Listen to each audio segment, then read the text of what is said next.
Boa noite, pessoal. Vamos continuar aqui então o assunto da outra aula. Nós estávamos falando em distúrbios energéticos, falamos sobre obesidade e agora a gente prossegue falando sobre a desnutrição. Só um detalhezinho: teve uma parte sobre obesidade que a gente não falou ainda, tá? Que quais são os exercícios indicados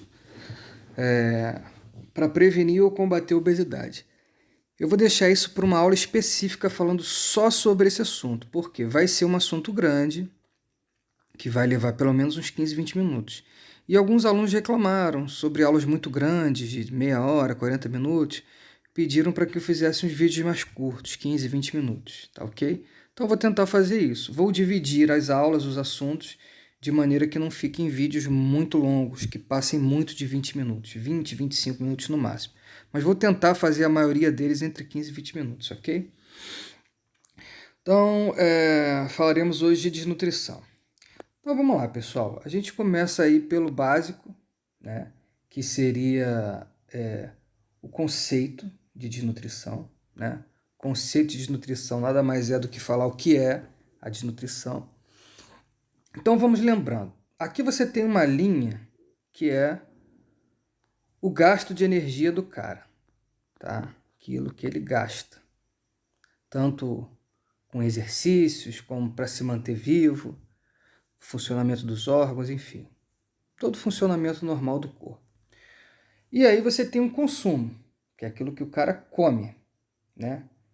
Se o consumo ele se mantiver muito acima do gasto por um tempo, né, grande, né, de maneira que o cara aumente muito o peso dele, o acúmulo de gordura corporal, isso afete a saúde dele, a gente vai chamar isso de obesidade. Foi tema da aula anterior.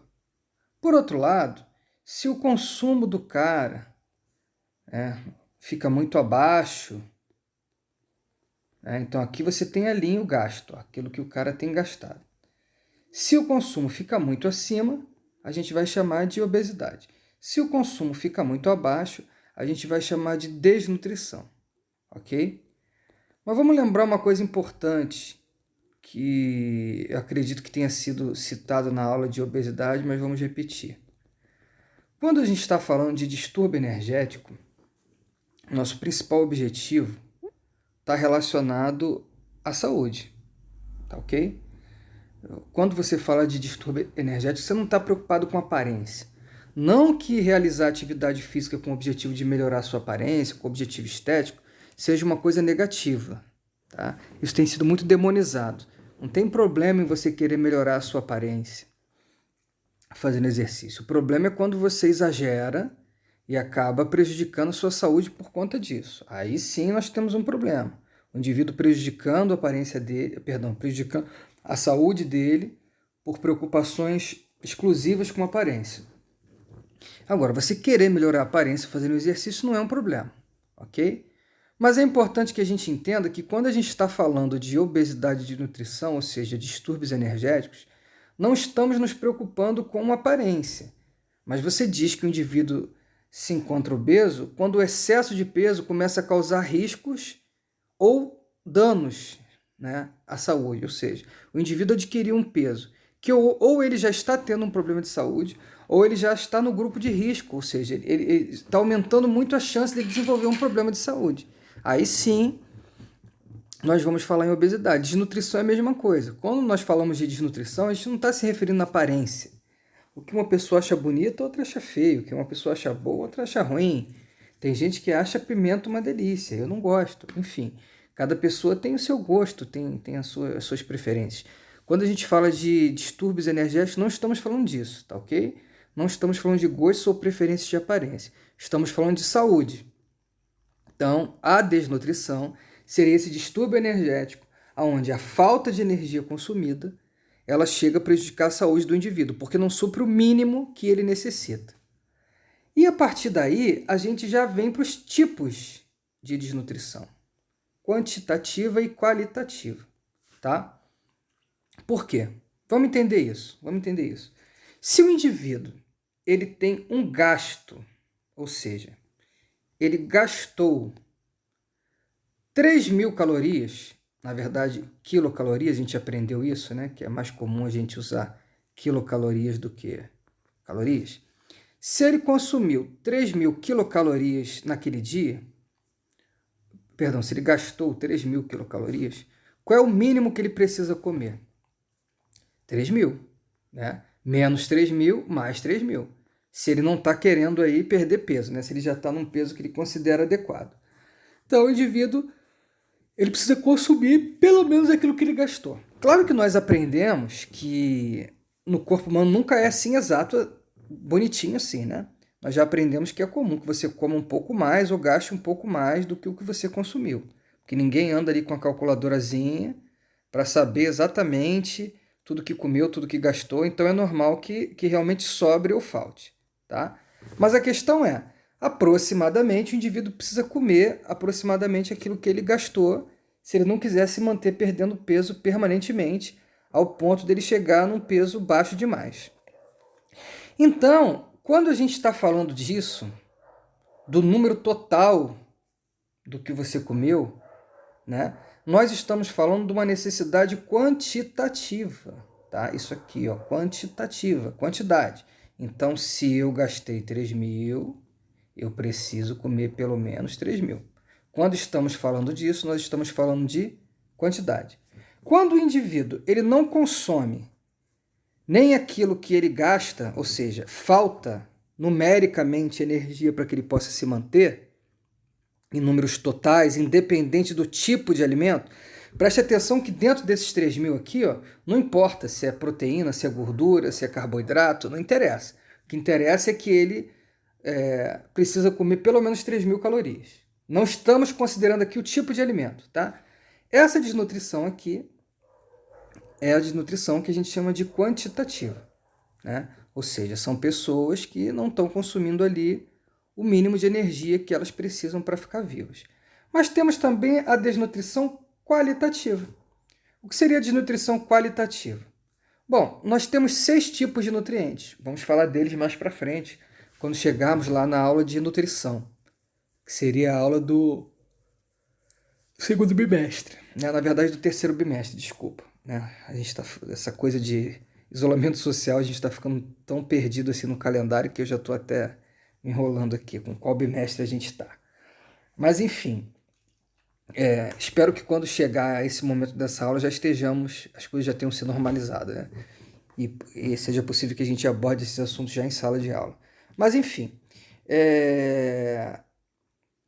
como chegarmos nessa aula de nutrição, a gente vai falar mais detalhadamente sobre isso, sobre os tipos de nutrientes que nós temos, né? Mas, de maneira geral, nós temos 6 tipos de nutrientes, né? E o que acontece? Esses nutrientes são classificados de acordo com a função deles, tá? Então, temos nutrientes energéticos, temos nutrientes estruturais, temos nutrientes reguladores. Mas o que interessa para a gente saber hoje é que nós temos uma necessidade de cada um deles, né? Então, por exemplo, nós precisamos de 1 grama de proteína por quilo de peso, né? Nós temos uma necessidade específica por dia de ferro, de vitamina D, de potássio, de magnésio, de cálcio, né? Então, a carência de um tipo específico de nutriente, ele vai causar um problema, né? Então, por exemplo, se descobriu, todo mundo já deve ter ouvido falar em vitamina C, né? A vitamina C é uma vitamina que ela não resiste ao cozimento, tá ok? Então, se você não vai encontrar vitamina C numa comida enlatada, você não vai encontrar vitamina C numa sopa. Não importa que tenha tomate, cebola, não importa. Se você esquentou ali os alimentos, a vitamina C vai ser destruída, tá ok? Então você só encontra vitamina C em nutrientes crus, em alimentos crus, né? Desculpa, nutrientes não, alimentos. Você só encontra esse nutriente em alimentos crus. O que acontece? Houve uma época em que os marinheiros iam lá para o alto mar e tal, e só comiam lá aqueles alimentos enlatados, aquelas sopas e tal, e eles começaram a desenvolver uma doença, né, chamada escorbuto, pela falta de vitamina C. Ou seja, eles não estavam abaixo do peso, eles não estavam comendo pouco, eles tinham ali uma disponibilidade suficiente de alimentos, mas eles ficavam doentes por causa de um alimento específico. Ou seja, o problema não era a quantidade de alimentos, o problema era a qualidade. Tá? Embora eles tivessem uma quantidade alta, faltava a eles um alimento específico, um nutriente específico, que era a vitamina C. Este tipo de desnutrição, em que você tem carência de um alimento ou dois ou três, não importa, mas o seu total de nutrientes, ele está adequado à sua necessidade. Porém, faltam ali alguns nutrientes específicos. Isso é o que a gente chama de desnutrição qualitativa. Tá? Um detalhe importante é que o cara pode ser obeso na quantidade, ou seja, ele come mais alimentos do que ele precisava, por isso ele está acima do peso, e ao mesmo tempo desnutrido. Não é possível? Analisem bem, tá? Ó, o cara pode ter um gasto diário de 3.000 quilocalorias, menos 3.000, esse é o gasto dele. E ele tem um consumo diário de 5.000 quilocalorias, ou seja, mais 5.000 calorias. Esse é o consumo dele, ou seja, ele come mais do que ele gasta. Só que dentro desses 5.000 aqui, ó, ele pode estar tendo um consumo, por exemplo, pobre em vitamina C, como a gente falou, causando aquele problema. Ou ele pode ter um consumo pobre em magnésio e fósforo, desenvolvendo osteoporose por isso. Ele pode ter um consumo pobre em vitamina A, desenvolvendo um problema de visão por isso. Né? Ele pode ter um consumo pobre em vitamina K, tendo problemas aí de coagulação, tendo hemorragias por causa disso. Né? Então, assim, é possível que o cara fique obeso, porque ele consome aqui, ó, 5.000, mais do que o que ele gasta, mas seja desnutrido do ponto de vista de qualidade, ou seja, está faltando ali algum alimento que ele precisa. Né? Por isso que é importante a gente estudar em nutrição, a gente ter uma dieta adequada, a gente vai falar disso mais para frente, né? Como eu disse, é matéria de outro bimestre, né? Bom, já falamos então do conceito de desnutrição e dos tipos quantitativa e qualitativa, tá? Vamos falar agora das causas. Então vamos lá, pessoal, principais causas da desnutrição. Primeiro problema, né, a primeira causa, é bem assim, clara e simples, né, a má alimentação, né? E aí tem a ver com os dois tipos de desnutrição que a gente já aprendeu, quantidade e qualidade, né? Se o cara come menos do que ele gasta, né, o problema vai ser ali, né, a desnutrição quantitativa. Se o problema é a qualidade, o cara não come cada tipo de nutriente necessário na quantidade necessária, a desnutrição dele vai ser qualitativa, já falamos disso. Situação econômica, pessoal. Isso aí é importante, né? Se o cara não tem dinheiro para poder comprar alimento, né, ele vai, obviamente, ficar desnutrido. E isso não é uma coisa pequena, não. Tá? Isso não é uma coisa pequena, não. Algumas pesquisas já mostraram que a gente costuma ter a linha da miséria e a linha da pobreza. Né? A linha da pobreza são aquelas pessoas que não conseguem suprir as necessidades básicas. Alimentação, vestuário, transporte, enfim, saneamento básico, essas coisas todas. E a linha da miséria, a quem está abaixo da linha da miséria, seria aquela pessoa que realmente não consegue consumir o mínimo de alimento que ela precisa todos os dias. Por incrível que pareça, né, algumas pesquisas mostraram que no Brasil isso aí supera, né, 30 milhões de pessoas. Então não é pouca coisa não, tá? Tem muita gente no Brasil que realmente passa fome. Inclusive isso acontece mais na região Nordeste, né, do que acontece aqui no Sudeste. Mas aqui também tem, embora em menor quantidade. Né? E, infelizmente, no Nordeste acontece numa quantidade muito maior. Regimes exagerados e dietas mal elaboradas. Vamos lá. Regime exagerado, o que seria ideal, né, pessoal? A gente vai conversar sobre isso depois, em outras aulas. Mas um regime adequado seria aquele que não supera, tá, um déficit energético maior do que 500 calorias por semana. Perdão, por dia. Então vamos entender isso. O cara, ele gastou menos 3.000 quilocalorias. Tá? O ideal é que ele comesse, mesmo que ele esteja querendo perder peso, tá? Mesmo que ele esteja fazendo dieta. O ideal é que ele consumisse pelo menos umas 2.500, mais ou menos, tá? Umas 2.500 mais ou menos. Por quê? Alguns autores aí, tá? Aceitam aí 2.000, né? Alguns aceitam aí 2.000, ou seja, um déficit aí de 1.000 calorias, tá? Não vamos debater isso aí, vamos falar aqui como se fosse o 500, tá? Embora a gente saiba que tem autor aí que aceita um déficit de 1.000, né? Mas vamos trabalhar com os 500 para vocês entenderem onde a gente está querendo chegar. Se o cara ele consumiu menos 500 calorias, tá? O que isso quer dizer? Se a cada dia ele consumiu menos 500 calorias, significa que a cada 14 dias ele vai ter consumido menos 7.000, tá? Que é aquilo que a gente aprendeu, que equivale a aproximadamente 1 quilo de peso. Ou seja, se o cara faz um regime em que ele tem um déficit energético de 500 quilocalorias por dia, significa que a cada 14 dias ele vai perder 1 quilo de peso. Ou seja, a cada mês ele vai perder 2 quilos. Aí a pessoa fala, mas só 2 quilos está demorando muito para quem quer emagrecer. Na verdade, não. Que vocês parem para pensar no seguinte, se o cara ele perde 2 quilos por mês, em 10 meses ele perdeu 20 quilos. Tá ok? Então ele perdeu bastante peso. Poxa, em 10 meses de 20 quilos, tá? O cara que estava aí bem acima do peso, 20 quilos acima do peso, ele consegue ficar numa forma legal, tá? Essa paciência é importante, pessoal. Por quê? Quando você perde peso muito rápido, o corpo entende como agressão. Então você pode ter vários problemas aí, desde passar mal, ficar tonto, né? Como ter problemas até de realmente desnutrição, né? Principalmente qualitativo, porque você não come ali o mínimo que você precisa comer do nutriente necessário naquele dia.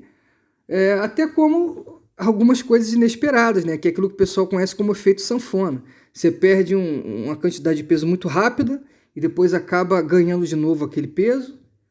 Quando você tem uma perda mais gradual, o corpo se adapta melhor, se acostuma melhor, né? E sem contar também que até a questão estética é prejudicada. Quando você perde muito peso muito rápido, o tecido epitelial, ou seja, a pele, não costuma acompanhar essa mudança muito brusca.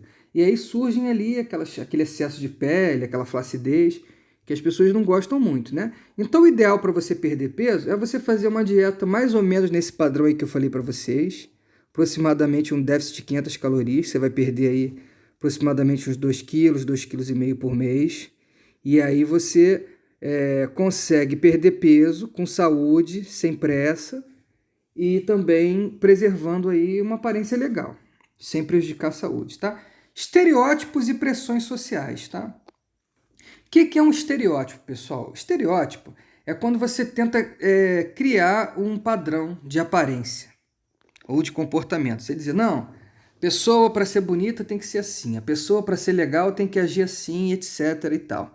Isso é um estereótipo. Obviamente, pessoal, isso é uma coisa negativa. Por quê, professor? Bom, razões óbvias. Seres humanos não são tijolos, né? Então, por exemplo, você tem aqui um tijolo. Aí o tijolo é quadradinho assim.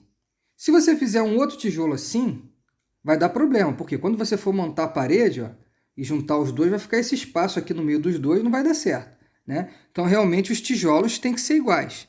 Mas pessoas não. As pessoas não são iguais, né? As pessoas são diferentes e têm que ser aceitas nas suas diferenças.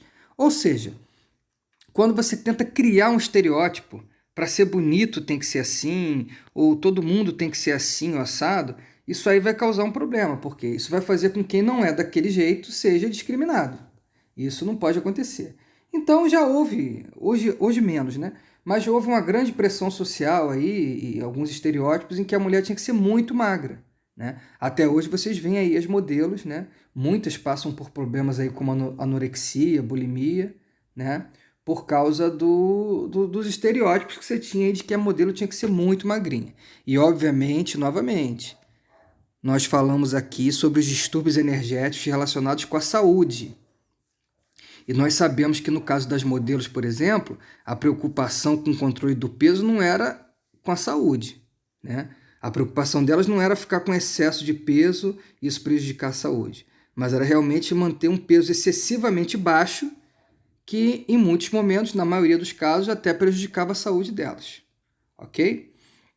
Vamos falar agora rapidinho, porque eu fiz aquela promessa do tempo, né? E a aula já está aqui chegando nos 20 minutos, sobre algumas causas secundárias da desnutrição, né? O que seriam essas causas secundárias, pessoal?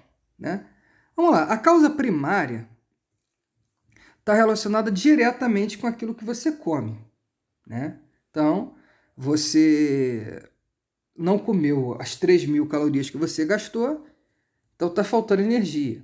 Ou você não comeu o mínimo ali de proteína, ou de uma determinada vitamina, ou de determinado mineral que você precisava, aí a sua desnutrição é qualitativa, tem a ver com o que você comeu também. Só que muitas vezes a causa é secundária. Por exemplo, o indivíduo tem uma verminose, uma solitária aí da vida, por exemplo. O que pode acontecer com ele? Ele pode consumir uma quantidade de alimento adequada, mas ele continua desnutrido, por quê? Porque aquela verminose ali, aquele parasita está se alimentando do alimento que ele consome, que o indivíduo consome, não permitindo que ele mesmo usufrua daquilo, né? Ou seja, então aí você tem um problema de desnutrição não relacionada diretamente com o consumo do alimento, mas com a incapacidade do corpo de absorver aquele alimento, né? No caso aí por conta de uma verminose. Obviamente, pessoal, não coloquei aqui, né? Mas tem também as patologias, né? Tem também as doenças que impedem que o cara consiga absorver direito aquele alimento que ele comeu, né? O cara, por exemplo, pode ter